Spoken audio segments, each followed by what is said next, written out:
It's time, New Jersey. Who do we want to hire to be our governor? We gotta replace Phil Murphy. And word on the Parkway is the Republicans want to throw Jack Ciattarelli our way.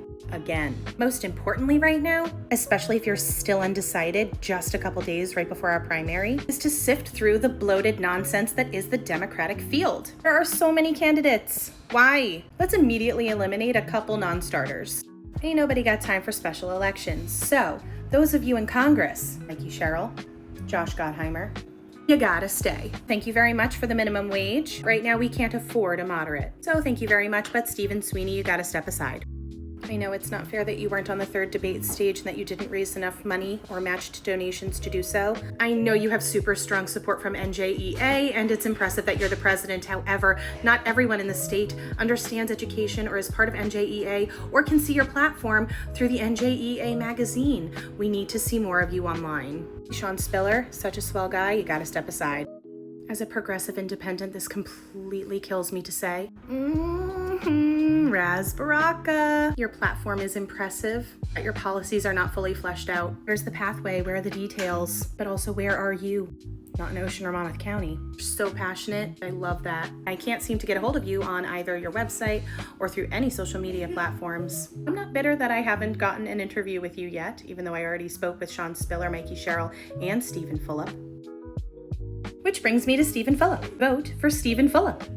Truly, he's the real deal. He's legitimately the only candidate with fully fleshed out policy plans, like plans that have resources, research, and actual pathways to accomplish them. Which means if we choose him as governor, when he's actually governor, he can just straight up start working.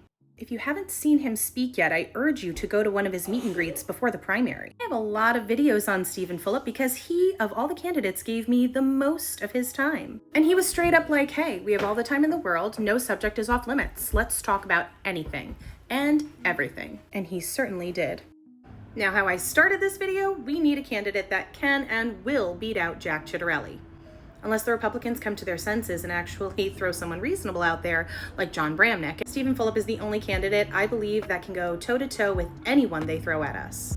This moment demands someone different. Someone with executive experience, a no bullshit approach, and someone who will say, hey, I screwed up on this, but I figured out exactly what went wrong and I fixed the shit out of it, and then some. If you don't want to do all the research on your own, go back on my feed and take a look at the videos that I've had with him. He understands that he doesn't know everything about everything in New Jersey, so he's been traveling all over New Jersey just to figure it out. And the policies make sense for New Jersey because they are the number one things that we complain about.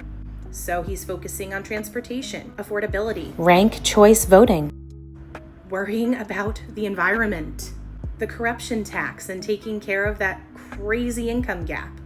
He speaks to all of the things that we're pissed about, and he's got the data and experience to back it up. So, June 10th, because I'm voting in person, I'm voting for Stephen Fulop. There's no other candidate, and that's just how I see it, through my specs.